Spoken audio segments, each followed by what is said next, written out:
శుక్లాంబరధరం విష్ణుం శశివర్ణం చతుర్భుజం ప్రసన్నవదనం ధ్యాయేత్ సర్వవిఘ్నోపశాంతయే.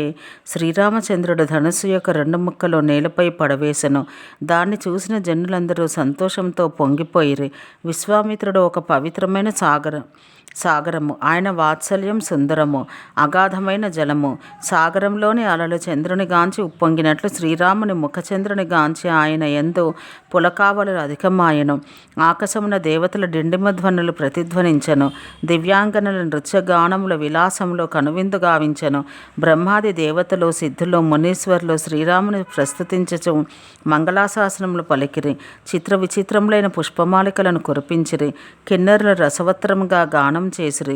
చతుర్దశ భువనములు జయ జయధ్వానములతో చాలా తడువు మారుమ్రోగెను. వాటిలో శివధనుర్భంగ టంకారధ్వని ఎప్పుడు విలీనమైనదో ఎవ్వరికీ తెలియదు. స్త్రీ పురుషులు ప్రసన్న చిత్తులై శ్రీరాముడు శివచాపమును విరిచెను అని పలుకుచుండిరి. వందిమాగధులు సూతులు గావించిన స్తుతి పాఠములతో సభ మారుమోగెను. అందరూ పట్టరాని ఆనందంతో గుర్రములను, ఏనుగులను, ధనమును, మణులను, వస్త్రభూషణములను కానుకలుగా సమర్పించిరి. తాళ మృదంగములు లయాన్వితములై మోగినవి. శంఖములు, సన్నాయిలు, డోళ్ళు, నగారాలు మొదలైనవి వివిధ వాద్యముల గోష్ఠి వీణుల విందు గావించెను. అంతటా యువతీమణులు మంగళగీతముల గానం చేసిరి. ఎండిపోవచున్న పైరు పంటలకు నీరు లభించినట్లు తన సఖులతో కూడిన మహారాణి ముఖం కళకళలాడెను. నీటిలో కాలునటకు పట్టు దొరకగా అలసిపోయిన ఈతగాడు మిక్కిలి సంతసించినట్టు జనకుడు తన ఆందోళన త్యజించి ఎంతగానో ఆనందించెను.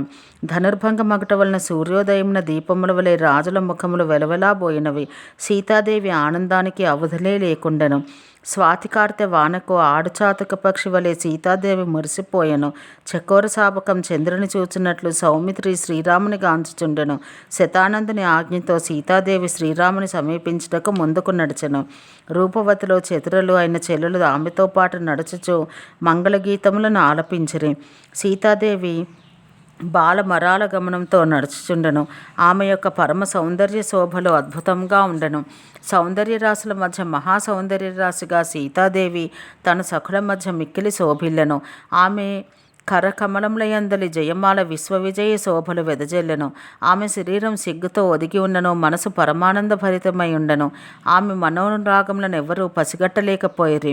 శ్రీరాముని సమీపించి ఆయన అందచందాలకు ముగ్ధురాలై చిత్రించిన బొమ్మ వలె నిశ్చలముగా నిలిచిపోయెను. ఆమె తన్మయ స్థితిని గమనించిన ఒక నిచ్చలి శ్రీరామచంద్రునికి నీ మనోహర జయమాలను వేయము అని పలికెను. ఆ మాటలు విని సీతాదేవి తన చేతులతో జయమాలను ఎత్తెను. ప్రేమ వివసయ ఆయన కంఠసీమయందు వేయలేకపోయెను. 2 కమలములు తమ కాండములపై నిలబడి చంద్రునికి జంకుతో జయమాలను సమర్పించినట్టు సీతాదేవి కరకమలములయందు జయమాల అలరారెను. కనులకు విందొనర్చు ఈ మనోజ్ఞ దృశ్యం గాంచి చెలులు మరలా గానం చేసిరి. వెంటనే సీతాదేవి జయమాలను శ్రీరాముని కంఠమును అలంకరించెను. శ్రీరాముని కంఠసీమయందు జయమాలను చూసి దేవతలు పుష్పవృష్టి కురిపించిరి. సూర్యోదయాన కలువల వలె రాజుల ముఖమెల్లలో ముడుచుకుని పోయినవి. నగరమందు సభందు వాద్యములు మోగినవి. దుష్టులు ఉదాసీనులైరి, సాధజనులు సంతోషించిరి. సురకిన్నర నరనాగ మునీశ్వరులు జయము జయము అని ఆశీర్వదించిరి. దివ్యాంగనలు పాటలు పాడుతూ నాట్యములు చేయుచుండరి. వారి దోసిల నుండి పువ్వులు భూమికై జారుచుండెను. బ్రాహ్మణుల వేదఘోషలు సర్వత్రా వినిపించుచుండెను. వందిమాగధులు బిరుదావలను ఉచ్చరించుచుండరి. శ్రీరాముడు శివధనుర్భంగం గావించి సీతను వరించినను శుభవార్త స్వర్గమర్చె పాతాళ లోకముల యందు క్షణములో వ్యాపించెను. నగర ప్రజలు మంగళహారతులు ఇచ్చుచుండరి. వారు తమ శక్తికి మించిన కానుకలు సమర్పించుచుండరి. శ్రీ సీతారాముల జంట సౌందర్య శృంగారములు ఒకే చోట మూర్తీభవించినట్టు మనోహరముగా ఉండెను. సఖులు సీత నీ ప్రభు పాదములకు ప్రణమిల్లును అని పలికిరి. కాని సీతాదేవి ఆయన పాదములను తాకుటకు భయపడెను. గౌతమ పత్నియగు అహల్యగతిని స్మరించి సీతాదేవి తన పతి పాదములను చేతులతో తాకుటకు వెనుకాడెను. ఈ అలౌకిక ప్రేమను గాంచి శ్రీరాముడు తనలో తాను నవ్వుకొనెను. సీతాదేవిని చూసిన రాజన్యులకు ఆమెపై మోహం అధికమాయెను. దుష్టులు మూర్ఖులైన రాజులు క్రుద్ధులైరి. ఆ భాగ్యహీనులు కవచాలను ధరించి బీరములను పలకసాగిరి. వారిలో ఒకడు ఇట్లు పలకసాగెను, సీతను బలవంతంగా ఎత్తుకొని పోయిదము, ఆ రాకుమారులనిద్దరిని బంధించదము. ధనుర్భంగ మాత్రమున పని పూర్తి కాలేదు. మేము బతికి ఉండగా రాకుమారిని ఎవరు పెండ్లి ఆడెదరో చూచెదము గాక. మరి ఒకడు ఇట్లు మాట్లాడెను, మాకు వ్యతిరేకముగా జనకరాజు వారికి సాయపడినచో వారితో పాటు ఆయనను కూడా యుద్ధమున ఓడించెదము.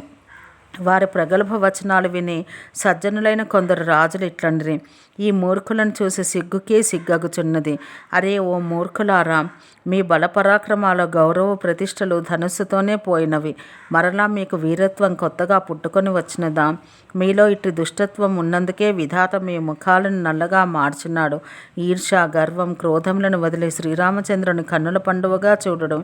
లక్ష్మణుని కోపాగ్నికి సులభములు కావద్దు.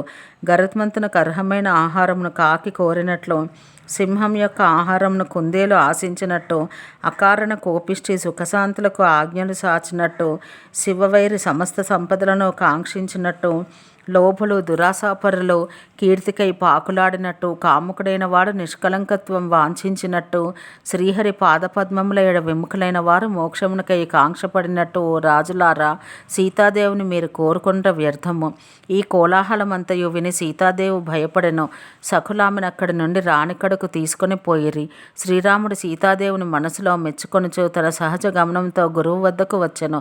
విధాత ఏమి చేయనున్నాడో అని సీతాదేవియు రాణులు కలవరపడిరి. రాజుల మాటలు విని లక్ష్మణుడు ఇటు అటు చూచుచుండెను, కానీ శ్రీరామునికి వెరచి ఊరకుండెను. ఓం సహనావవతు సహనో భునత్తు సహ వీర్యం కరవావహై తేజస్వినావధీతమస్తు మా విద్విషావహై. ఓం శాంతి శాంతి శాంతి.